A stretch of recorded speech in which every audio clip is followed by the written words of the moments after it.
गलती नीम की नहीं कि वो करवा है, खुदगर्जी जीभ की है कि उसे मीठा पसंद है। हेलो फ्रेंड्स, स्वागत है एक बार फिर से आप सबों का जज्बा स्टडी पॉइंट में।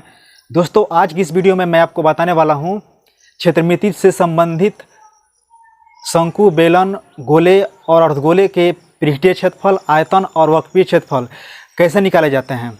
और ये टॉपिक मैथ का काफ़ी इंपॉर्टेंट टॉपिक है। चाहे आप बोर्ड परीक्षा की तैयारी करते हो या कंपटीशन की तैयारी करते हो, चाहे मतलब गवर्नमेंट जॉब की तैयारी करते हो, हर एक एग्जाम में मैथ से रिलेटेड ऐसे प्रश्न जरूर पूछे जाते हैं। तो इन सारे फार्मूलों को आपको अपने दिमाग में स्टोर करके रखना है। फार्मूला एक प्रकार से समझिए कि हथियार है सवाल को सॉल्व करने का, इसीलिए सारा हथियार अपने दिमाग में स्टोर करके रखना है। और इसके पहले कि मैं वीडियो में आगे बढ़ूं, आपसे रिक्वेस्ट रहेगा, अभी तक आपने मेरे चैनल को सब्सक्राइब नहीं किया है तो नीचे लाल कलर में सब्सक्राइब का बटन होगा, चैनल को सब्सक्राइब करके घंटी का आइकन जरूर प्रेस कीजिए ताकि आने वाले जितना भी महत्वपूर्ण वीडियोज है उसका नोटिफिकेशन आपको समय पर मिलता रहे। तो चलिए आइए इस वीडियो की शुरुआत करते हैं। तो सबसे पहले मेरा पहला फार्मूला है घनाभ का आयतन। तो घनाभ का आयतन निकालने का फार्मूला होता है लंबाई गुना चौड़ाई गुना ऊंचाई, और इसको संकेत में LBH के द्वारा दर्शाया जाता है, इसीलिए आप लोग इसको ध्यान रखेंगे। LBH भी कह सकते हैं इसको, कोई दिक्कत नहीं होना चाहिए। और घनाभ का पृष्ठीय क्षेत्रफल होता है 2 × LB + BH + HL। और घनाभ का हमारे दैनिक जीवन में क्या उदाहरण हो सकता है?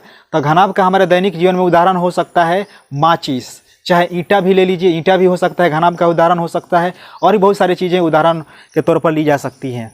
अब उसके बाद हमारा अगला फार्मूला है घनाभ का विकर्ण। तो घनाभ का विकर्ण निकालने का फार्मूला क्या होता है? घनाभ को अंग्रेजी में क्यूबियाड बोलते हैं और विकर्ण का मतलब होता है डायगोनल। तो ये निकालने का फार्मूला होता है L² जोड़ B² जोड़ H²। ठीक है।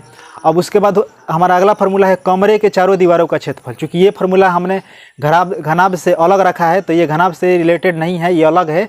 कोई अगर कमरा है उसके चारों दीवारों का क्षेत्रफल निकालना है तो कमरे के चारों दीवारों का क्षेत्रफल निकाला जाता है 2H × L + B के फार्मूला से निकाला जाता है। उसके बाद हमारा अगला फार्मूला है घन का आयतन। तो घन का आयतन निकालने का फार्मूला होता है भुजा का क्यूब। घन का आयतन निकालने का फार्मूला होता है भुजा का क्यूब। तो भुजा के क्यूब या LQ कहिए चाहे AQ कहिए, बात एक ही है।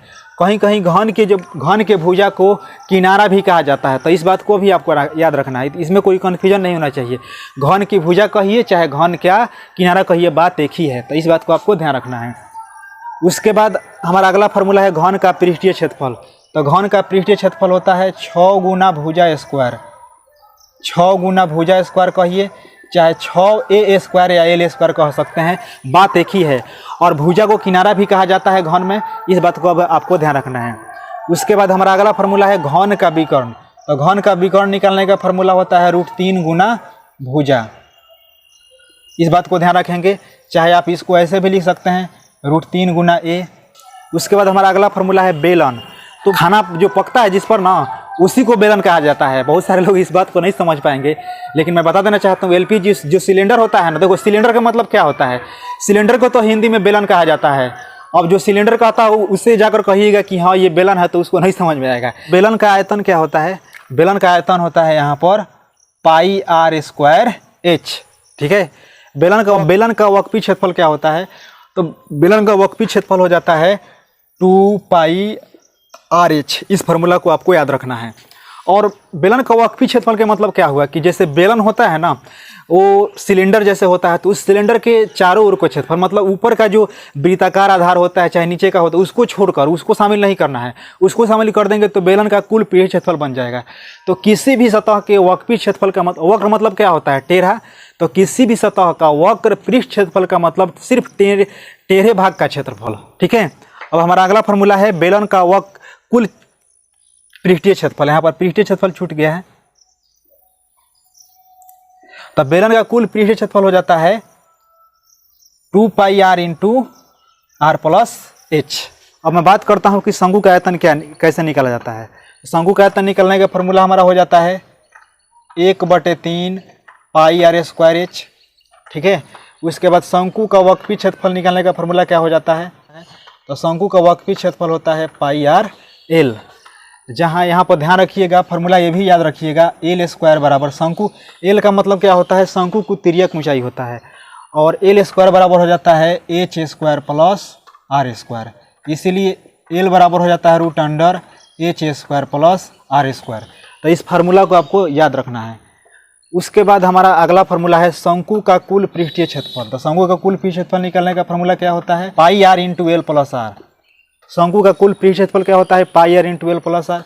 कई बार इसको ऐसे भी लिखा जा सकता है, pi r l into pi r square. दोनों में से पाई आर कॉमन लीजिएगा तो एल प्लस आर आ जाएगा।